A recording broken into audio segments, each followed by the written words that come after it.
So hello everyone. आज हम पढ़ेंगे NISM एट सीरीज़ का पार्ट चैप्टर नंबर 3। ओके। तो मेन जो क्वेश्चंस है, ठीक है, जैसा कि मैंने आपको पहले ही बताया था, मेन क्वेश्चंस आते हैं चैप्टर नंबर 3 और चैप्टर नंबर 4 से। ठीक है, यहाँ से ही मेन क्वेश्चन आते हैं। ओके। तो इन दो चैप्टर हैं, इन दो चैप्टर पे आप ध्यान देना। ठीक है, मेन जो आते हैं क्वेश्चन यहीं से आते हैं। 50 to 60% पार्ट इसी चैप्टर में से आते हैं। ठीक है, कितना? 50 to 60% पार्ट। ओके। तो चले स्टार्ट करते हैं। अब यहाँ से वही लाइंस उठाएंगे। ठीक है, या फिर वही लाइन कैप्चर करेंगे जहाँ से क्वेश्चन आते हैं। ठीक है, क्योंकि इतना सब पढ़ना, इतना सब पढ़ने से, इतनी सब खिचड़ी खाने से कोई मतलब नहीं है। ठीक है, केवल पढ़ो उतना ही जितना आपको एग्ज़ाम में आना हो। ठीक है, ज़्यादा खिचड़ी करने से भी कोई मतलब नहीं है। ठीक है, तो चलिए स्टार्ट करते हैं। ठीक है, अब इसमें है फर्स्ट की फॉरवर्ड कॉन्ट्रैक्ट। ठीक है, फॉरवर्ड कॉन्ट्रैक्ट।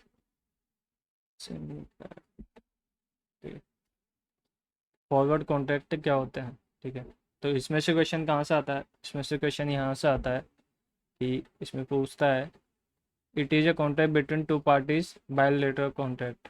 ठीक है, तो यहीं से एक क्वेश्चन आ जाता है कि ये आपको लाइन दिखेगी क्वेश्चन में, it is a contract between two parties. मैंने आपको पहले ही बताया था कि जो फॉरवर्ड कॉन्ट्रैक्ट होते हैं वो दो पार्टीज के बीच में होते हैं, बट ये किसी एक्सचेंज के थ्रू नहीं होते हैं। ठीक है, ये किसी एक्सचेंज के थ्रू नहीं होते हैं। ठीक है, ओनली टू पार्टीज के बीच होते हैं। ओके, तो एक क्वेश्चन तो आपका यहाँ से बन जाता है। ठीक है, और एक क्वेश्चन यहाँ से आता है कि यहाँ से OTC जो ट्रांजेक्शन होते हैं वो किस में होते हैं? OTC transaction where the terms of the contract, ये किस में होता है? अपने फॉरवर्ड कॉन्ट्रैक्ट में होता है। ओके, एक क्वेश्चन कहाँ से आता है आपका कि it is a contract between two parties के बीच में जो कॉन्ट्रैक्ट होता है वो कौन सा होता है? फॉरवर्ड होता है कि फ्यूचर होता है? तो इसमें अपन को क्या ध्यान रखना है, वो कौन सा होता है? अगर टू पार्टीज़ के बीच में होता है तो फॉरवर्ड कॉन्ट्रैक्ट होता है।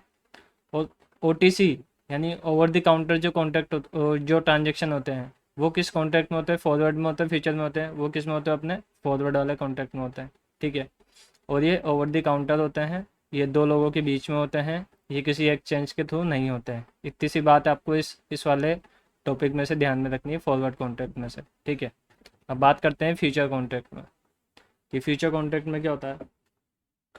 फ्यूचर कॉन्ट्रैक्ट जो होता है इसमें से ये वाली लाइन आपको ध्यान रखनी है, ये वाली। ठीक है, इसमें क्या लिखा हुआ है कि contract between parties to exchange on a centralise trading platform initially exchange. ठीक है, तो आपको ये चीज़ इसमें से ध्यान रखनी है कि होता तो फ्यूचर कॉन्ट्रैक्ट ये भी दो पार्टीज के बीच में है, बट क्या होता है? ये एक्सचेंज के थ्रू होता है।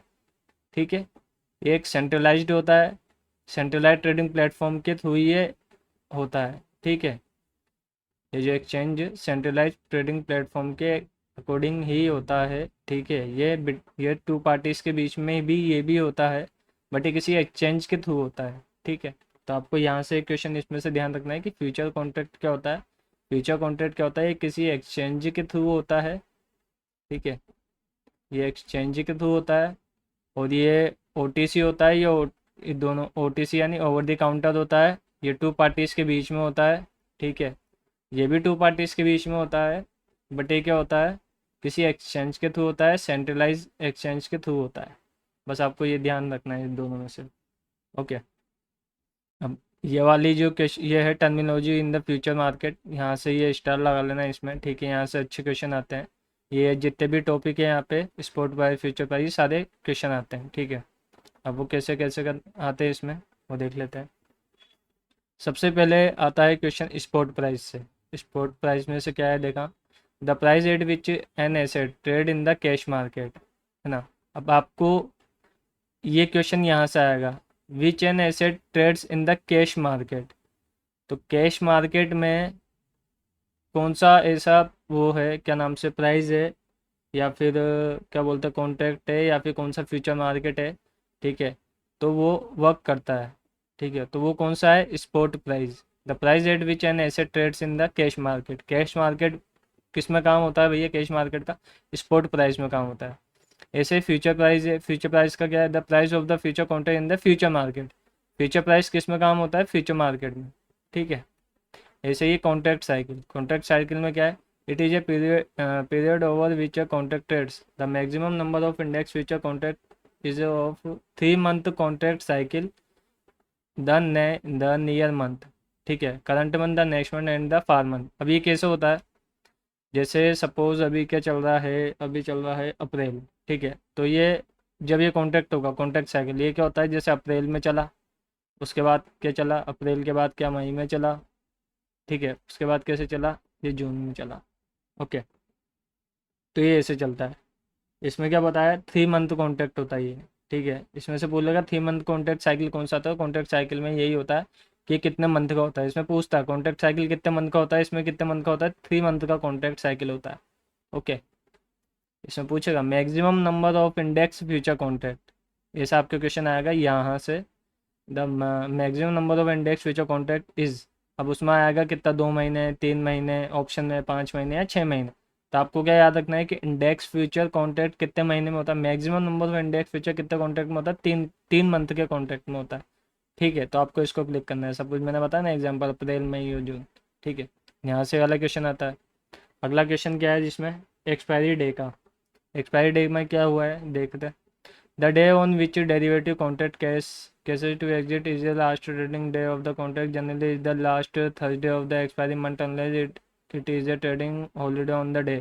It is the last Thursday is a trading holiday. The contract expiry on the previous trading day. अब एक्सपायरी में एक्सपिरेशन डे में क्या लिखा हुआ है, इसमें एक्सपायरेशन डे में, ठीक है। अब इसमें क्या बताया कि आपको पता है कि पहले हर थर्सडे को एक्सपायरी हुआ करती थी, किसकी एक्सपायरी हुआ करती थी, वो निफ्टी की, ठीक है, और बीएनएफ की यानी बैंक निफ्टी की, ठीक है। अब क्या हो गया है, अगर इसमें इसमें जो बताइएगा वो बता दो मैं।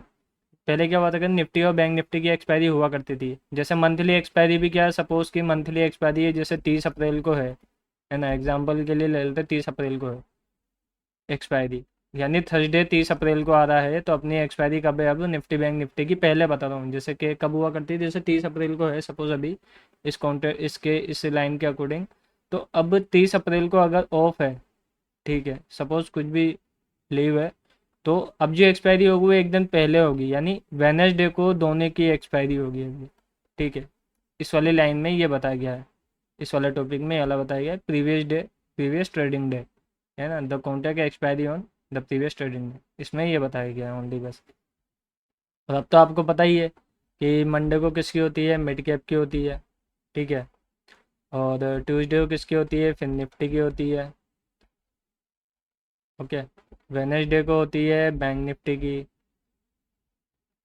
और थर्सडे को होती है अपने निफ्टी की, एंड फ्राइडे को होती है अपने किसकी, सेंसेक्स की। तो आज किसकी एक्सपायरी थी, सेंसेक्स, ठीक है। अब यहाँ से एक क्वेश्चन और आता है भैया, टिक साइज, कि टिक साइज क्या होती है। तो इसमें क्या होता है, ये यहीं से क्वेश्चन आता है बस, एक वाला टिक size, it is a minimum moved allowed. एक तो यहाँ से क्वेश्चन आता है, ये वाला, इस वाली लाइन से। टिक साइज क्या होती है, मिनिमम होती है कि मैक्सिमम होती है, या जीरो होती है। जैसे आपको ऑप्शन देगा टिक साइज, टिक साइज बस डैश। अब ऑप्शन में क्या देगा, ए ऑप्शन आपके पास क्या हो जाएगा, मिनिमम, या फिर यहाँ पे देगा टिक साइज अलाउड, अलाउड करके लिख देगा, और ये डैश। अब क्या आएगा, यहाँ पे ए ऑप्शन है मिनिमम, इसमें बी ऑप्शन है क्या, मैक्सिमम, सी ऑप्शन है इसमें जीरो, और डी है इसमें नन ऑफ दिस। तो आपको क्या याद रखना है कि जो टिक साइज होती है जो टिक साइज होती है वो क्या होती है, मिनिमम होती है, ठीक है। टिक साइज अलाउड क्या होती है, मिनिमम होती है, ओके। अब टिक साइज मिनिमम तो होती है, बट इसकी वैल्यू क्या होती है, पॉइंट, जैसे 5 पैसा होती है, ये भी क्वेश्चन आता है इसमें से। टिक साइज की वैल्यू क्या होती है, 5 पैसा होती है, ओके। यहाँ से 2 क्वेश्चन आते हैं टिक साइज वाले से।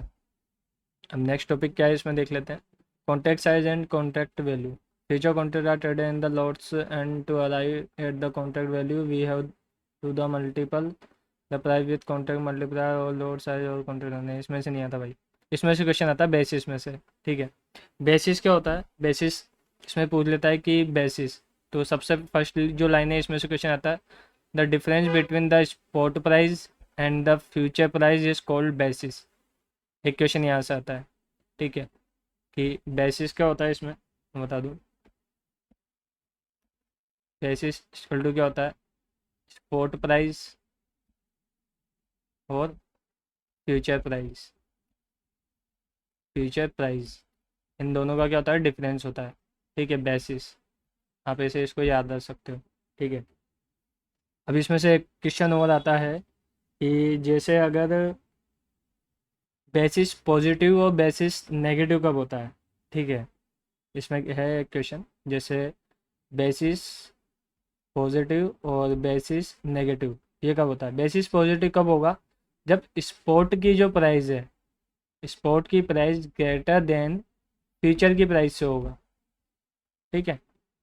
और बेसिस नेगेटिव कब होगा, जब स्पॉट की प्राइस लेस देन फ्यूचर की प्राइस से होगा, ठीक है। तो इस वाले टॉपिक से 3 क्वेश्चन आते हैं कि बेसिस क्या होता है। तो बेसिस का आपको याद रखना है कि spot price minus future price, यानी स्पॉट प्राइस और फ्यूचर प्राइस का डिफरेंस, बिटवीन डिफरेंस क्या होता है, बेसिस होता है। बेसिस पॉजिटिव कब होता है, जब स्पॉट का प्राइस ग्रेटर देन होता है फ्यूचर के प्राइस से। और बेसिस नेगेटिव कब होता है, जब स्पॉट का प्राइस होता है लेस देन फ्यूचर के प्राइस से, ठीक है। तो इसमें बताया गया है, यही आगे है लाइन में, ठीक है। अब इसमें ये लाइन में if the future price is greater than spot price, ठीक है। If the future price greater than spot price basis for as a negative, ये बताया ना मैंने। आप इसको ऐसे लिख सकते हो, future price greater than spot price, तो इसमें क्या होगा, बेसिस नेगेटिव हो गया। आगे वाली लाइन क्या है, similarly if the spot price is greater then future price basis basis for the asset is positive, ये बताया मैंने इसमें कि स्पॉट प्राइस अगर बेसिस स्पॉट प्राइस अगर फ्यूचर प्राइस से ग्रेटर देन होगा तो वो क्या होगा, बेसिस इसमें पॉजिटिव होगा, ठीक है। इस वाले चैप्टर में से ये वाले क्वेश्चन तो आप एक बार इसको नोट से बना सकते हो, इनमें लिख सकते हो, ठीक है।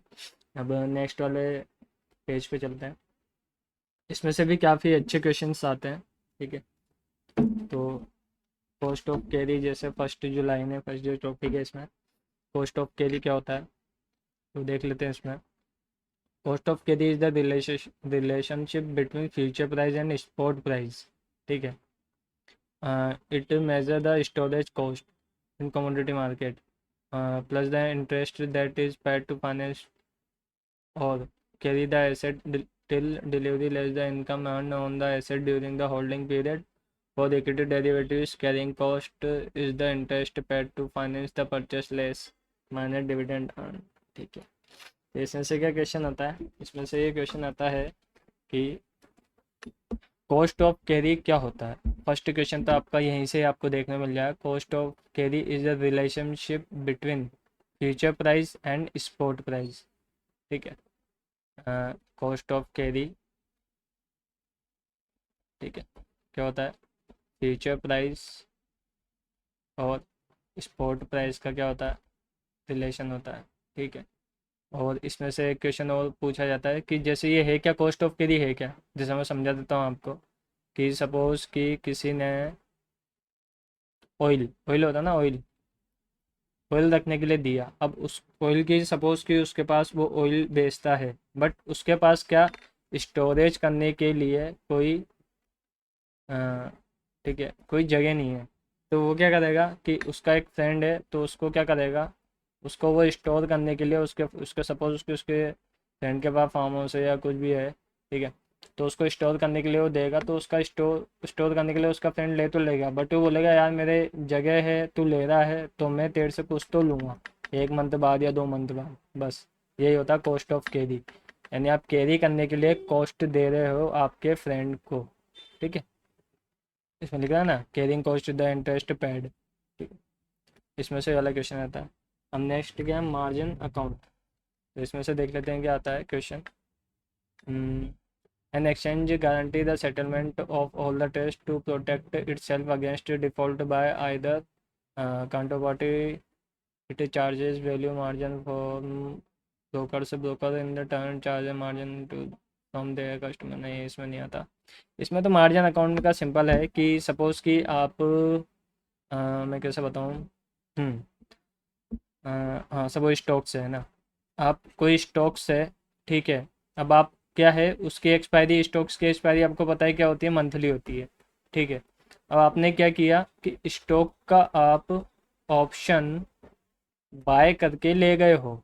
सपोज कि आज 30 अप्रैल है और 30 अप्रैल को ही इस स्टॉक की रिलायंस, मान लो रिलायंस का आप लेके गए हो, रिलायंस का स्टॉक आप लेके गए हो, ऑप्शन रिलायंस का ऑप्शन आप खरीद के गए हो, 30 अप्रैल को इसकी एक्सपायरी थी और आज 30 अप्रैल ही है, और तभी भी आपने इसको क्या नहीं क्या, आपने इसको सेल नहीं किया, तो आपका क्या लगेगा इसमें, मार्जिन, ठीक है। वो आपको बोलेगा कि आपको, आपने जितने ऑप्शन लिया है, जितने का आपने ऑप्शन लिया है, सपोज आपने ऑप्शन कितने का लिया है, 50,000 का आपने ऑप्शन लिया है और आपने इसके कितने 10 स्टॉक अगर लिए हैं, तो आपको अब इसको फिजिकली लेना पड़ेगा, ठीक है।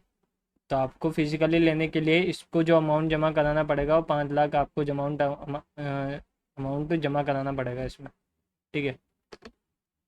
इसमें आपको फिजिकली लेना पड़ेगा और आपको इसमें 5 लाख अमाउंट जमा कराना पड़ेगा, तो ये तो मार्जिन अकाउंट, ठीक है। आपका मार्जिन होना चाहिए उस अकाउंट में इतना, अगर आप एक्सपायरी के बाद भी उसको होल्ड करके लेके जाते हो तो, ठीक है। अब एक क्वेश्चन यहाँ से आता है, initial margin, the amount one needs to deposit in the market account at the time entering future contract is known as initial margin. The amount one need to be deposit in the margin account to the time entering future contract, initial margin. Future contract में क्या होता है ना, आपको इस, ये क्या होता है, पहले तो इनिशियल मार्जिन किसमें लगता है, फ्यूचर, फ्यूचर कॉन्ट्रैक्ट में लगता है। आपने जैसे निफ्टी का फ्यूचर लिया तो आपको इनिशियल मार्जिन आपके अकाउंट में होना चाहिए, ठीक है। इसमें फ्यूचर कॉन्ट्रैक्ट होता है, सबसे पहले ये ध्यान रखना है। दूसरा क्या है, माई मार्किंग टू मार्केट यानी MTM in future market which contract have maturity of several month, profit and losses are settle on day to day basis called mark to mark settlement. ये क्या होता है, मार्क टू मार्क सेटलमेंट होता है, और ये किस बेस पे, ये होता है बेसिस के बेस पे होता है, ठीक है। किस बेस पे होता है, ये बेसिस के बेस पे होता है, यानी डेली बेसिस के बेस पे होता है। इसमें लिखा है ना, profit and losses are settled on day to day basis called mark to market. यहाँ से क्वेश्चन आता है, ठीक है। और नेक्स्ट टॉपिक पे चलते हैं अभी। इसमें नेक्स्ट है अपने पास ओपन इंटरेस्ट, ठीक है। मैं इसको इधर ही कर देता हूँ।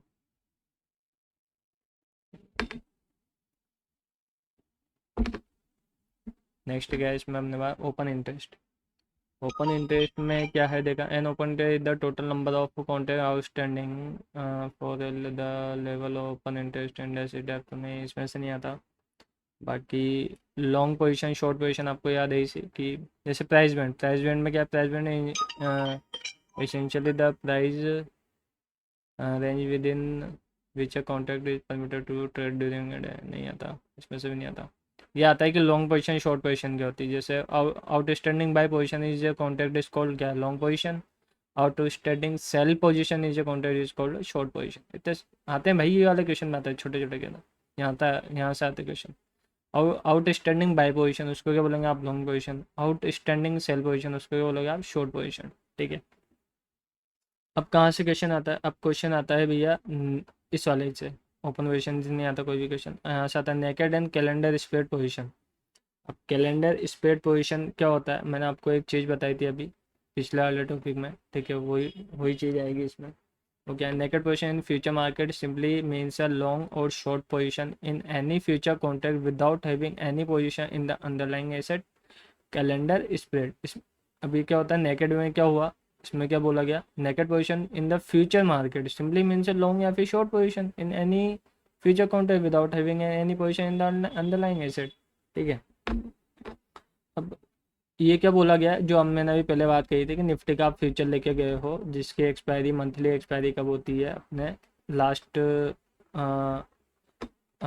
उसको होती है, लास्ट थर्सडे को होती है मंथली एक्सपायरी। तो आप इसका ओनली क्या क्या लेके गए, फ्यूचर बाय करके लेके गए निफ्टी का, निफ्टी इंडेक्स का, वो है नेकेड, नेकेड पोजीशन। अब एक कैलेंडर स्प्रेड क्या होता है, कैलेंडर स्प्रेड देख लेते हैं। कैलेंडर स्प्रेड क्या होता है, calendar spread position is a combination of two position in future on the same underlying long on one maturity contract and short on a different maturity contract.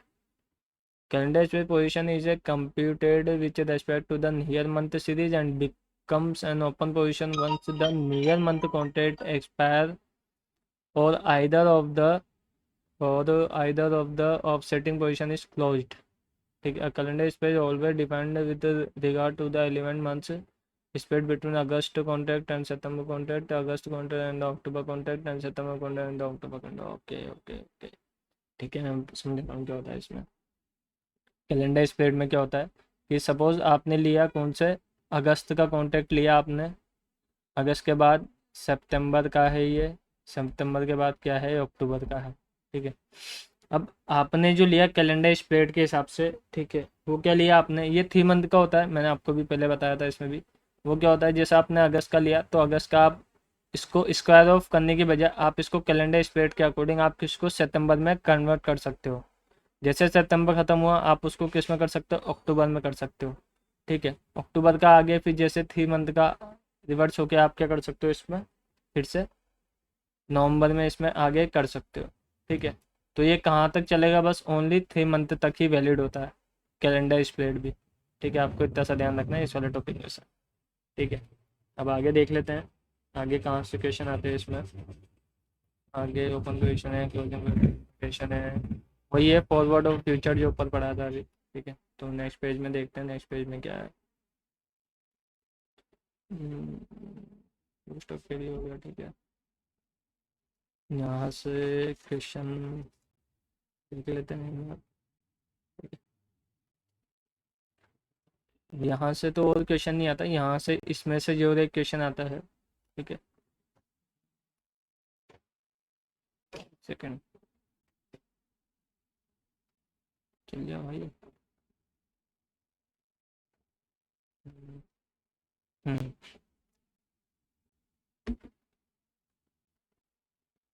क्या हुआ इसको,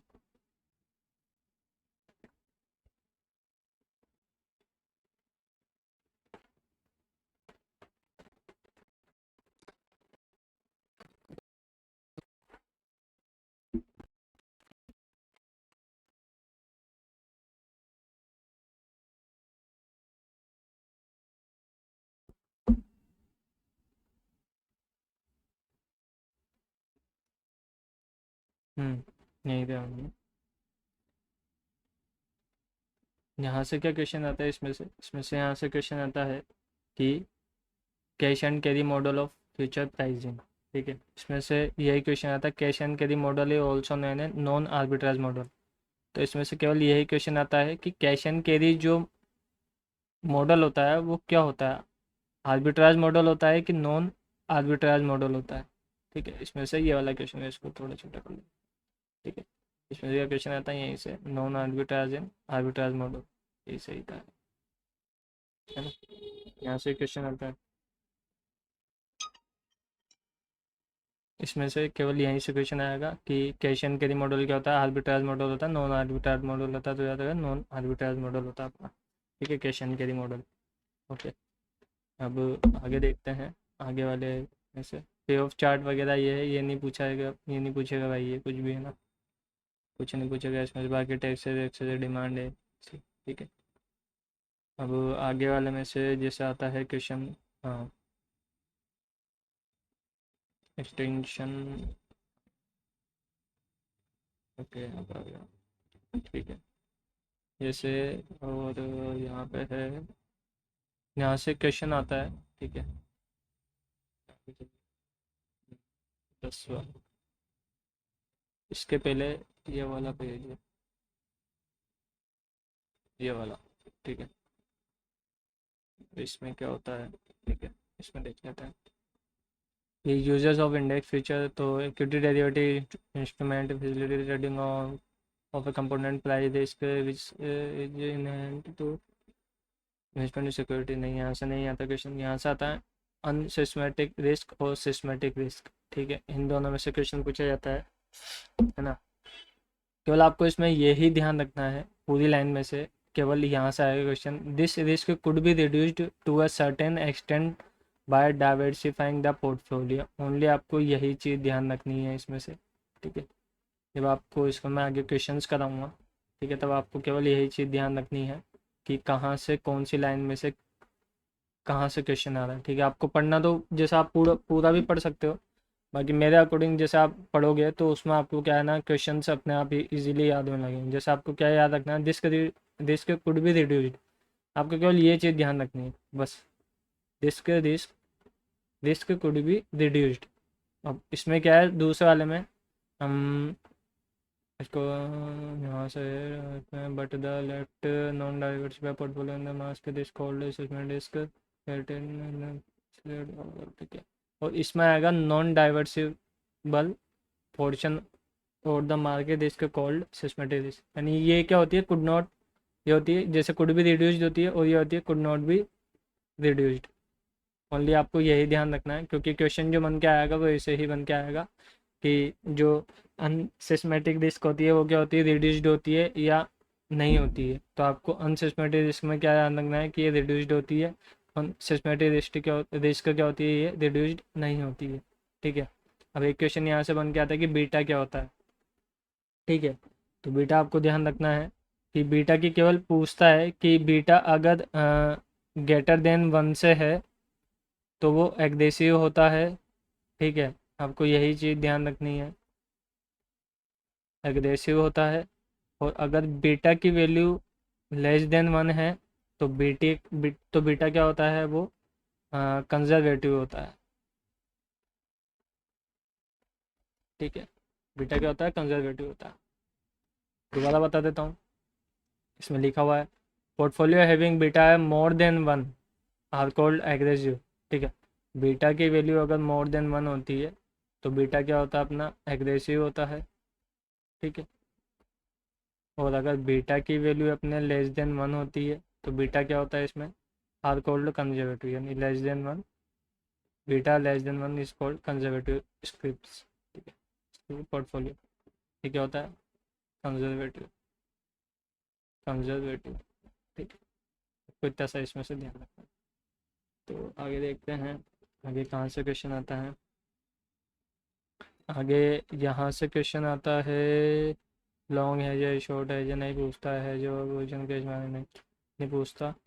यहाँ से क्वेश्चन पूछता है cash and carry arbitrage. Cash and carry arbitrage refer to a long position in the cash and underline market and a short position in the future market. Cash and carry arbitrage, cash and carry arbitrage refer to a long position in the cash market, cash on the market and short position in the future market.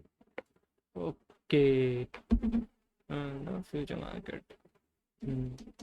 ठीक है, इसमें से question आया था यही question के दिए वाला, क्वेश्चन के दिए आर्बिट्राज। आर्बिट्राज में क्या होता है कि आपको जो आपका सपोज कि आपने रिलायंस में कैश में काम किया है, आपने रिलायंस का कैश में स्टॉक उठा लिया है। ठीक है, अब आपको इसके फ्यूचर, आपको आपके जो पोर्टफोलियो है, ठीक है, उसको मैनेज करने के लिए, उसको आर्बिट्राज करने के लिए, उसको सेटल करने के लिए, सेटल मीन्स कि आपको लॉस ना हो अगर मार्केट डाउन साइड जाए, तो उसमें क्या करते हैं, फ्यूचर को, यानी रिलायंस का जो फ्यूचर है उसको क्या करेगा, ये शॉर्ट करेंगे। ठीक है, तो आपकी जो पोजीशन है वो क्या होगी, आर्बिट्राज होगी, यानी आप क्या हो गए, सेफ हो गए। ठीक है, और इसमें से और तो क्वेश्चन नहीं आता है, बाकी नेक्स्ट वाले में चलते हैं अभी। ठीक है, चलो पेज पे।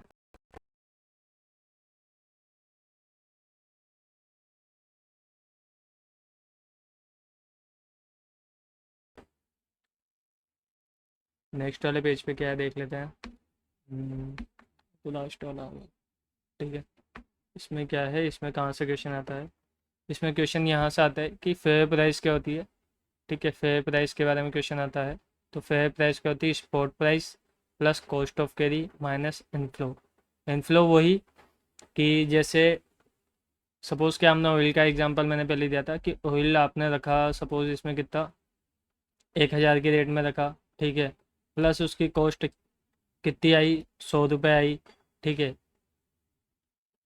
और माइनस से इनफ्लो कर दो, यानी उसका जो होता है, क्या बोलते हैं उसको, कि जैसे 5 रुपये या 10 10 मान लेते हैं। ठीक है, 10 रुपये आई, तो इनका क्या हो गया, 1,090। ठीक है, 1,090 फेयर प्राइस आई अपने, जो अपने होल रखा था उसकी। ठीक है, इन्फ्रानी लाना ले जाना करना, उसमें आपके खर्च हुए कितने, 10 रुपये। कॉस्ट ऑफ कैरी के कितने, 100 रुपये खर्च हुए। आप जो लाए स्पोर्ट कितने का लाया, 50 रुपये का लाया, तो आपके कितने का पड़ा, 1090 रुपये। ठीक है। और आगे देख लेते हैं कि इसमें क्वेश्चन आता है कि कन्वेंस यील्ड क्या होता है। ठीक है। तो कन्वेंस यील्ड जैसे convenience return off for the commodity, commodity जैसे क्या हो गया कि गोल्ड का मार्केट हो गया, ठीक है, प्रॉपर्टी हो गया। ठीक है। इनमें से क्वेश्चन आता है, बस ओनली एग्जांपल पूछा था कन्वेंस यील्ड क्या होता है, तो आप गोल्ड प्रॉपर्टी के हिसाब से आप याद कर सकते हो इसमें। ठीक है। और अगला क्या है, एक्सपेंटेंसी मॉडल ऑफ फ्यूचर प्राइसिंग। इसमें क्या होता है कि आप शेयर को जैसे सेल करते हो, इसमें देख लेते हैं। According to the expectancy model, it is not the relation between spot and future price but that of expected spot and future price which move the market, especially in cases when the asset cannot be sold short or not be stored according to the model। इसमें क्या store नहीं कर सकते और short भी नहीं कर सकते थे। Future can trade at a premium और discount to the spot price of underline asset. Future price give market participant and indication of the expected action. नहीं आता भाई इसमें क्वेश्चन, नहीं आता। ठीक है। नेक्स्ट जो है प्राइस डिस्कवरी नहीं आता, इसमें से भी नहीं आता। कमोडिटी इक्विटी इंडेक्स फ्यूचर नहीं आता। कमोडिटी वही जैसे क्या हो गया, गोल्ड हो गया, सिल्वर हो गया, ठीक है, ऑयल हो गया, ये कमोडिटी मार्केट हो गया। इक्विटी में आपके स्टॉक्स आ गए, ठीक है, जितने भी स्टॉक्स लिस्ट है। इंडेक्स फ्यूचर आपका जैसे निफ्टी आ गया, बैंक निफ्टी आ गया, फिर निफ्टी आ गया, अभी बहुत सारी एक्सपायरी है, 4-5 एक्सपायरी। ओके। अब ये जो पहले पढ़ा ही चुके हैं, जो फ्यूचर, इसमें क्या होते हैं कि हेजर्स होते हैं, स्पेकुलर्स होते हैं, आर्बिट्राज होते हैं। हेजर्स क्या होते हैं, वो अपनी रिस्क को क्या रिड्यूस करते हैं, जैसे मैंने रिड्यूस द रिस्क जैसे आता है ना, to hedge or reduce the their exposure to market variable such as interest rates, share values, bond price, currency exchange rates or commodity price. ठीक है। हेजर्स क्या होते हैं, वो अपनी रिस्क को रिड्यूस करते हैं। स्पेकुलेटर्स क्या होते हैं, less expensive to create a speculation position इसमें using derivative than by actually trading the underlying commodity और asset as a real the potential return are much greater. इसमें स्पेकुलर्स या ट्रेडर क्या होते हैं, वे फ्यूचर मार्केट को क्या करते हैं, प्रिडिक्ट करते हैं। ठीक है। फ्यूचर मार्केट को प्रिडिक्ट करते हैं, फ्यूचर मतलब कि प्राइस का मोमेंटम प्रिडिक्ट करते हैं स्पेकुलर्स और ट्रेडर। सपोज कि अपन जैसे आज मान लेते हैं कि 22,500 का यहाँ पे सपोर्ट है, 22,600 का यहाँ पे सपोर्ट होता है। आप क्या करोगे, साइकोलॉजी नंबर है। अब जो स्पेकुलर्स यानी स्कैल्पिंग करता ट्रेडर है, वो क्या कहता है 22,500 का सपोर्ट है भाई, तो क्या कहता है, वो अनुमान लगा रहा है कि भैया 22,500 से निफ्टी कहाँ जाएगा, 22,600 जाएगा या फिर 22,700 जाएगा। तो ये क्या करते हैं, प्रेडिक्ट ही तो करते हैं ना। तो क्या होता है, स्पेकुलर्स और ट्रेडर होता है। आर्बिट्राज क्या होते हैं, आर्बिट्राज क्या होते हैं, एक मार्केट से दूसरे मार्केट में पोजीशन को बनाते हैं। ठीक है। एक मार्केट से खरीदते हैं, दूसरे मार्केट में बेचते हैं। कि मैंने सपोज़ कि एक मार्केट में ख़रीदा क्या, यूएसडीटी मैंने ख़रीद लिया, वो कितने पे ख़रीद लिया मैंने, 82 पे ख़रीद लिया। अब सपोज़ कि दूसरे मार्केट में वो यूएसडीटी की वैल्यू कितनी चल रही है, अपने 85 चल रही है, तो मुझे कितने डॉलर का प्रॉफिट होगा, $3 का मुझे प्रॉफिट हो जाएगा। ठीक है। ऐसे चलता है। ठीक है। अब चलते हैं आगे वाले पेज पे। ये तो चला गया। अच्छा।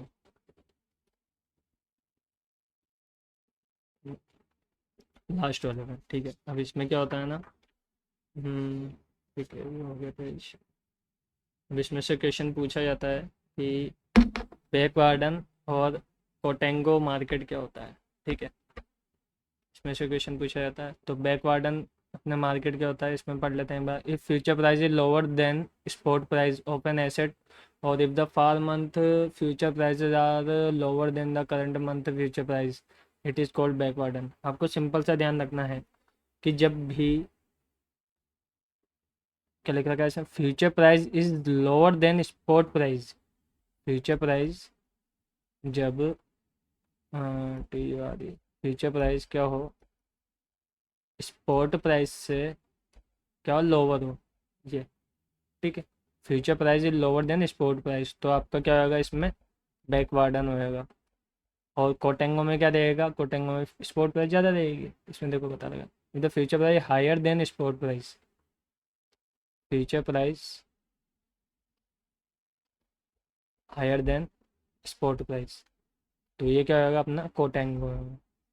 कौन कॉन्टेगो होगा, कॉन्टेंगो मार्केट होगा।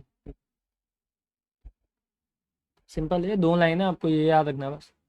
एक तो ये याद रखना, जैसे ये वाला याद रखना, higher than spot price of underlying asset, future price is higher than, future price is lower than spot price. बस ये वाली चीज़ याद रखनी है, इसमें ये वाला याद रखना है बस।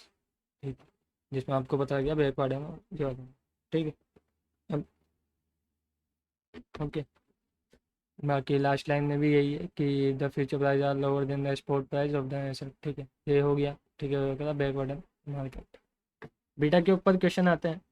ठीक है, बाकी बीटा के ऊपर जो भी क्वेश्चन है मैं बता दूंगा आपको। ठीक है, कैसे आते हैं कैसे नहीं आते, जब क्वेश्चन सॉल्व करेंगे आप चैप्टर वाइज, तो मैं आपको बता दूंगा। ठीक है, तो ये था चैप्टर 3। बाकी जो भी इशू हो या जो भी दिक्कत हो आपको, तो आप मुझे कमेंट कर सकते हो। ठीक है, कमेंट कर देना, कमेंट में पूछ लेना, या फिर ये मेरा कॉन्टैक्ट नंबर है, मैं आपको लिख देता हूँ यहाँ पे, 8890914665। ठीक है, ये कॉन्टैक्ट नंबर है, आप इस पर कॉन्टैक्ट करके पूछ सकते हैं। आप मैसेज कर सकते हैं, व्हाट्सअप कर सकते हैं आप। ओके, इस नंबर पे पूछ के। और ठीक है, और यह हमारा टेलीग्राम चैनल है शिवांश ट्रेडिंग एकेडमी, आपको लिंक के डिस्क्रिप्शन में मिल जाएगी, तो आप इसको ज्वाइन कर सकते हो। बाकी जो भी मैं लाइव सेशन होता है मॉर्निंग में, ठीक है, आप इसको जाके एक बार देख सकते हो कि हमने कहाँ से कॉल दी थी, वो कहाँ तक गई है। ठीक है, और बाकी जिसको सीखना है share market as a career बनाना है, तो NISM तो हमारे साथ आप कर ही रहे हो। ठीक है, NISM तो आप हमारे साथ कर ही रहे हो। इसमें क्या होगा, आपको इक्विटी एंड डेरिवेटिव का एग्ज़ाम होगा आपका। ठीक है, इक्विटी डेरिवेटिव का एग्ज़ाम होगा, जिसमें आप क्या बनोगे, इक्विटी डीलर बनोगे। ठीक है, इक्विटी आप डीलर बनोगे, NISM ऐड है, इसकी प्रिपरेशन आप हमारे साथ कर ही रहे हो। ठीक है, और इक्विटी डीलर का एग्ज़ाम होगा, तो आप इक्विटी डीलर बनोगे इसमें। ठीक है, और साथ ही में अगर आपको, जैसे आपको पूरा ही सीखना है बेसिक से लेकर एडवांस तक, तो ये हमारा कोर्स है, इसकी कुछ डिटेल्स है। ठीक है, जो आप यहाँ पे चेकआउट कर सकते हो, जिसमें आपको जो भी सिखाया जाएगा वो सब यहाँ से है।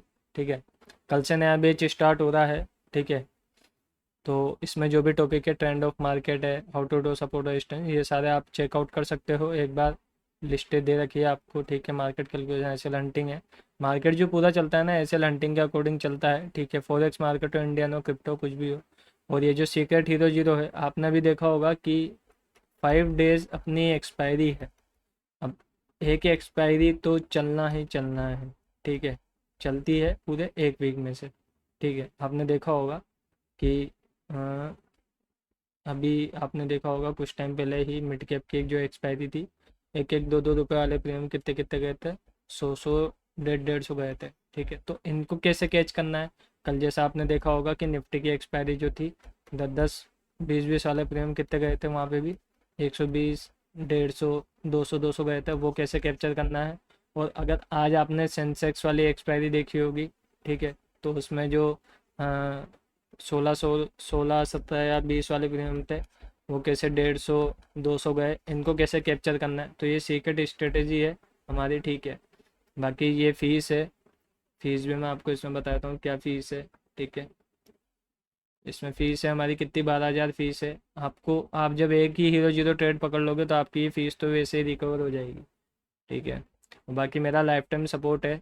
और आपको जो इसमें बेनिफिट है, हमारा जो कोर्स लेने के बाद जो बेनिफिट है, ठीक है, वो आपको शायद ही कहीं मिलेगा। तो उसमें क्या बेनिफिट है आप देख लो एक बार, कि गेट दिस कोर्स एंड जो नेक्स्ट प्रीमियम, आपको जो फॉरेक्स के जो ट्रेड मिलेंगे, जैसे फॉरेक्स में आप किस में करते हो, जैसे गोल्ड है, ठीक है, यूरो है। ओके, मैं जैसे गोल्ड और यूरो में ही प्रेफर करता हूँ ट्रेड देना। ठीक है, तो आप इसको अच्छे, इसकी जो ट्रेड्स है वो आपको काफ़ी एकदम अच्छे टाइम फ्रेम पे, और एकदम आप जहाँ से ट्रेड लोगे आपका वहीं से प्रॉफिट होना स्टार्ट हो जाएगा। ठीक है, ये ऐसी ट्रेड होती है। ठीक है, और जो कोटेक्स अकाउंट है जो बाइनरी में ट्रेडिंग करता है, ठीक है, इसको बोलते हैं क्या, कोटेक्स में बाइनरी ट्रेडिंग होती है। इसमें क्या है, करेंसी पेयर में ही ट्रेडिंग होती है इसमें, बाइनरी में। ठीक है, तो आप इसका जो प्रीमियम है, ठीक है, मैं कॉल्स देता हूँ इसमें भी, कोटेक्स में भी। तो आप इसको कोटेक्स के बाद जब सर्च करोगे यूट्यूब पे, तो आपको पता लगेगा कि कोटेक्स में काम कैसे होता है। तो आपको इसका भी प्रीमियम जो है वो फ्री में मिलेगा। फ्री मीन्स कि आप जब कोर्स ज्वाइन करोगे आप, तो आपको क्या आएगा, ये जो प्रीमियम ग्रुप है सब, फॉरेक्स का जो प्रीमियम ग्रुप है उसमें आप ऐड हो जाओगे। आप जो कोटेक्स का जो प्रीमियम ग्रुप है आप उसमें ऐड हो जाओगे। और जो स्विंग ट्रेड देता हूँ मैं स्टॉक्स के, जैसे अभी वीक ख़त्म हो चुका है आज, तो अब जो सैटरडे संडे जो मैं फाइंड आउट करता हूँ कौन से स्टॉक है जो इस वीक में चलने वाले हैं, जैसे मैं स्विंग जो देता हूँ 7 डेज़, ठीक है, 7 डेज़ और 14 डेज़ के देता हूँ, ठीक है। इसमें आपको स्विंग ट्रेड में मिलेंगे कि अगले हफ्ते कौन से जो अच्छे स्टॉक है वो स्विंग ट्रेडिंग के लिए आपको अच्छे मूव कर सकते हैं, तो वो आपको उस वाले प्रीमियम ग्रुप में आपको ऐड कर लिया जाएगा, ठीक है। और जो क्रिप्टो का ट्रेड है आप देख रहे हो कि अभी जो बिटकॉइन है वो काफ़ी अच्छा चल रहा है, बिटकॉइन की हाल्विंग भी होने वाली है अभी अगले दिन ही, कल ही, तो आपको बिटकॉइन के भी अच्छे ट्रेड देखने को मिलेंगे। क्लास का जो टाइमिंग रहेगा जैसे मैंने लिख रखा है मंडे टू फ्राइडे का लिख रखा है, आप कल तक आप इसमें रजिस्ट्रेशन करा सकते हो। भी कल भी 20, कल 20 है, 21 है, 20 21 आपके पास कितने 2 दिन है, आप 2 दिन में इसका रजिस्ट्रेशन आप करा सकते हो। तो आपकी क्लास मंडे से स्टार्ट हो जाएगी, मंडे टू फ्राइडे क्लास रहेगी, 7 PM to 9 PM रहेगी, ठीक है। वो अपन जो लाइव करेंगे वो करेंगे टेलीग्राम पे ही लाइव करेंगे, इसी इसी चैनल पे आप अपन लाइव करेंगे, ठीक है। क्लास का टाइमिंग है 7 PM से लेके 9 PM तक, ओके। आपको जो आपको इसमें जो मार्केट कितने मार्केट सिखाया जाएगा भाई, इंडियन है, इंडियन मार्केट हो गया, उसके बाद फॉरेक्स हो गया, ठीक है, उसके बाद क्रिप्टो मार्केट हो गया, उसके बाद आपका क्या हो गया कोटेक्स हो गया जो बाइनरी है, और जो स्विंग ट्रेड से वो हो गया, ठीक है। तो आपको बेनिफिट ही बेनिफिट है भाई, और 12,000 में क्या भाई, 12,000 में कुछ भी नहीं आता। आप जाके देखोगे ना जब दूसरा कोर्स, तो उनकी फ़ीस कितनी है, 25,000, 25,000, 30,000, 40,000, 50,000, ऐसे ऐसे आपको देखने को मिलेगी। और वो भी क्या सिखाएंगे, ओनली इंडियन मार्केट या कुछ 2 3 टॉपिक, हाँ भाई उनके हिसाब से, ठीक है। बाकी आपको यहाँ पे काफ़ी कुछ सीखने को मिलेगा। और बाकी मेक श्योर करना है कि आप टेलीग्राम चैनल ज्वाइन कर रहे हो, लिंक डिस्क्रिप्शन में आपको मिल जाएगी, यूट्यूब चैनल ज्वाइन कर रहे हो, ठीक है। बाकी मिलते हैं फिर कल नेक्स्ट चैप्टर में, चैप्टर नंबर 4 में। आप अच्छे से पढ़ना इनको, चैप्टर को नोट्स बनाना प्रॉपर, क्योंकि जब क्वेश्चन करेंगे तब आपके पास नोट्स होने चाहिए, ठीक है। आप नोट्स पढ़ना, ठीक है, नोट्स पढ़ना और अच्छे से नोट्स बनाना, ठीक है। बाकी मिलते हैं फिर कल, ओके, बाय।